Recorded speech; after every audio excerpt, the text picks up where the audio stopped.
Warcraft. Man, when you hear that name, you just immediately gravitate to it like, oh, dude, this has got to be a sick blade. Hey, folks, welcome to the channel. Welcome to another episode here at Gideon's Tactical. I'm your host, Aaron, and that's what we're doing today. We're checking out the Cold Steel Warcraft.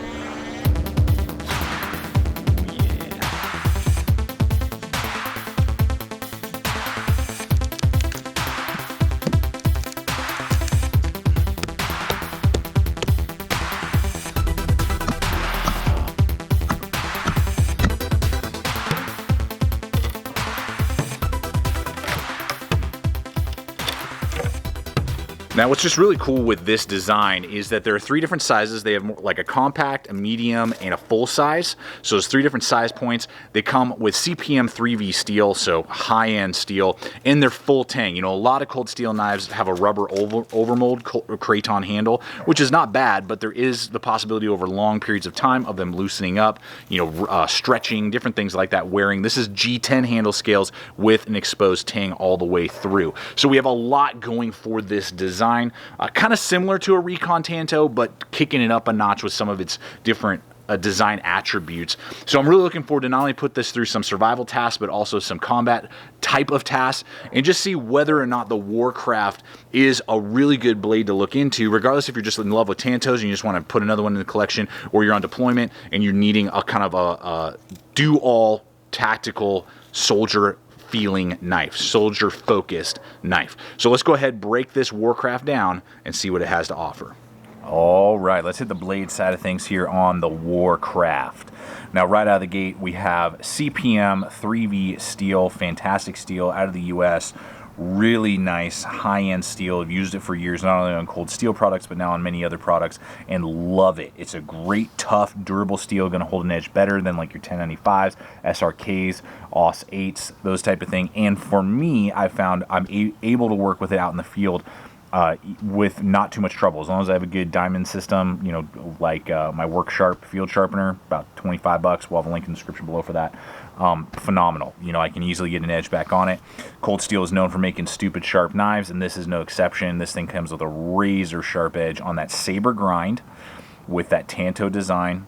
It is going to be 0.19, 0.2 on the thickness overall, tapering down just slightly, but keeping that good strength, really good all the way through to the tip. And is going, I believe I said saber grind from handle to tip is 7.5 inches. Actual cutting edge is 7 inches. And this is their kind of like medium size. They have a smaller size that's about 5.5 inches, and then they have a larger size that's 12 inches. So this is in the middle of the road, basically, in their sizes, and kind of giving you that larger combat knife. Now, what I found was that it had a 90-degree spine, so it's going to be able to scrape, throw sparks if you wanted it to do that. It does have this continuous sweep that Cold Steel is kind of known for. They do this with some of their Tantos. Instead of it just being completely straight, there is somewhat of a sweep into a more abrupt Tanto tip than some other blades out there. Very, very strong. Very, very strong. The stabbing, penetrating was really well done and just did its job very well. It's very strong on the tip as well. You know, if you're going to buy a Tanto, you're buying it probably for a lot of stabbing tasks, and it better be able to handle a lot of side-to-side play, strength, and penetration, and this bad boy does great with that. So really dig that a lot. That continuous sweep made it a dream to go through any type of nylon, cordage, that type of thing. Was really impressed with its splitting capability. If you were using this in a survival situation, you had to do that. This thing could absolutely split really well in that capacity. And the black, this isn't like a traction coating like on the SRK here. This is the S35, or sorry, the SK5 version, if I can get this dang thing, there we go. The SK5 version of the SRK. You know, it has kind of like a traction coating on there. This thing is low reflective, zero traction coating that holds up really, really well. Love that coating, will not wear off. With I mean, you're gonna really have to work on that knife to try and get it to wear off. It doesn't affect you know, sharpening or 90-degree spine or anything like that. So the things that I was really surprised in, okay, obviously cordage, obviously stabbing, you know, that type of thing. You want this knife to do it. This is going to probably be a soldier knife, combat knife. It does that great. It's a dream. You're going to love it. So then I was like, well, this is a big knife. You know, you might get stuck in a survival situation. Maybe somebody who just wants a Tanto knife like this to take out camping and, you know, go hiking with and backpacking, and this is their jam. I was like, well, can it perform? Now, this thing weighs in out at 13 ounces, so it's very doable for not only combat weight, but also for a midweight survival knife, and it's got the size and all those things. It was really good. I was able to do a lot of feather sticking with it without any sort of issue, and the chopping was really well done, and it could perform well in the chopping task, compete if not even surpass like an SE6, a BK7, those size knives. Now, it is a Tanto knife, and this wouldn't be my first choice as a midweight survival knife. I'm not going to take this camping with me all the time and backpacking, but if you're into Tantos, maybe you just want to do everything knife, you're a soldier, but you do go camping sometimes, you know, when you're on leave or something like that, awesome. This thing would be able to be that kind of one tool option. It's not a great food prep knife, and you know, heavy duty bushcraft style task. They're just better knives out there for it, but this as a general utility purpose, survival, combat, utility, do everything knife, this thing is a champ and killing it. All right, let's go ahead and hit handle here on the design. Really, actually, I'm in love. This handle is delicious, guys. I mean, it is tasty. This is a tasty G10 contoured handle. Now we got two bolt-ins, you know, full tang, obviously. So you're getting a level of strength that you wouldn't get on some other combat style knives from Cold Steel, like the SRK or the Recon Tanto designs that are Kraton. You know, still full tang, still great, strong, durable knives, but this guy is, you know, in a full tang exposed tang. Now we have a massive front guard and cut in here, so this is going to absolutely lock you into place, combined with some mild jimping right there. You are not going to accidentally slide up and hurt yourself. I mean, you are locked into place. This is designed as a combat knife, utility knife. You are locked in, and it reverse grip or natural grip. I mean, this thing, you're never going to slide down and accidentally hurt yourself. They did a really good job with that. You do have a mild ricasso right here that you could absolutely, you know, choke up and do finer cutting tasks if you need to. It is just large enough that I'm not really worried about, you know, nicking my finger right there or anything like that. And then the handles themselves have been kind of contoured with some hills and valleys, and then nice kind of sweeping down natural feel that doesn't create any sort of hot spots. Really feels natural and comfortable in the hand. It is 5 inches overall from front to back on the handle scales, so that is nice. Got a good full feel to it as well. Lanyard hole out the back for, you know, chopping and hacking, and was actually really surprised with that, you know, when I was chopping and hacking, you know, versus, say, again, I'm going to use the Recon Tanto or the SRK. The stick handles are great. There's absolutely nothing wrong with them. They are really ergonomic, but they're just straight like broom handle design. This hook, this kind of curvature, allows me to back up, and if I had to in a, you know, survival situation, I was a soldier, got lost out there, had to survive a couple days, you know, whatever, and had to make spears, triggers, traps, you know, spikes, did have to survive, whatever. This absolutely was stayed in my hand all day without creating any sort of shock and any sort of need to reset the knife when I was chopping with this. So I really like that aspect a lot.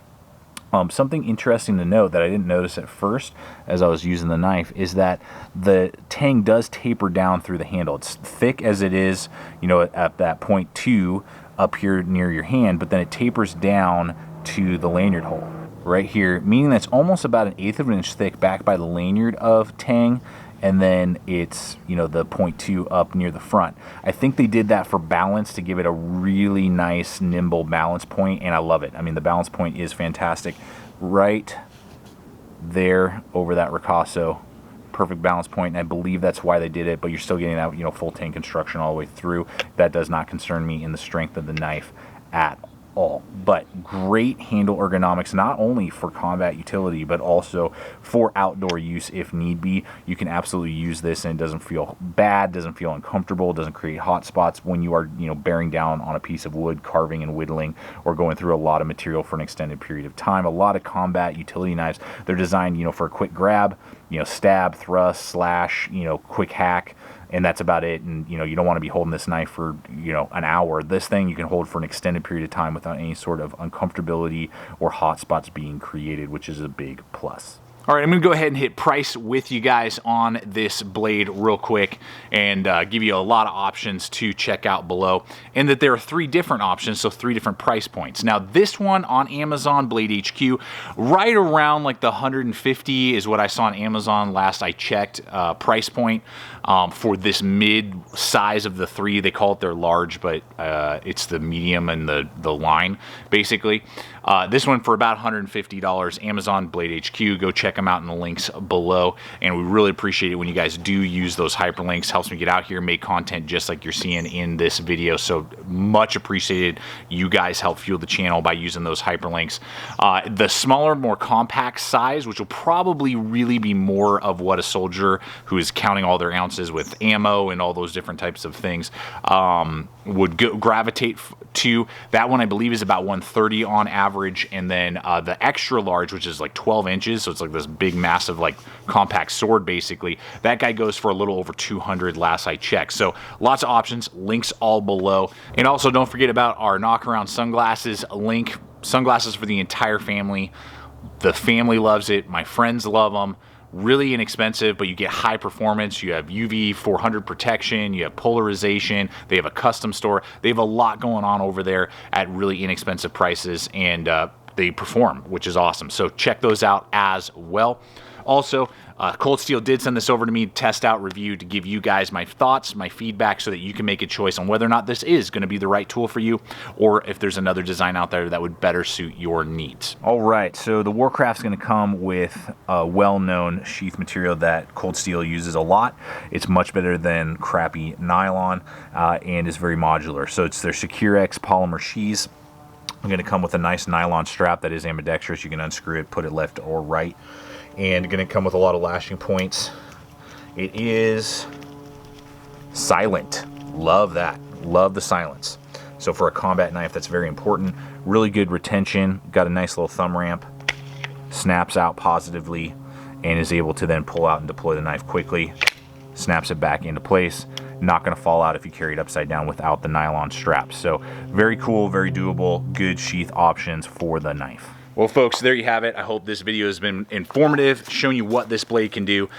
It's sick. I gravitate to knives that have this level of performance, not only in the steel, the grind angles, the sweep of the Tanto. I mean, if I'm looking for a Tanto, you know, soldier knife, combat knife, this one is definitely at the top of my list. There has everything going for it, with really no drawbacks that I can find. I can't nitpick anything, from the handle ergonomics to the grind angles to the steel they chose, the sheath options. It's got a lot going for it for a lot of different people, and it's going to be a high performer, I think, for a lot of people looking for that Tanto designed combat knife. So I want to thank you guys for coming over here today and checking out the channel. I hope this has been informative, showing you what the Warcraft can do, whether or not it's worth investing in to put either in your collection or to possibly take, you know, in deploy in some sort of scenario.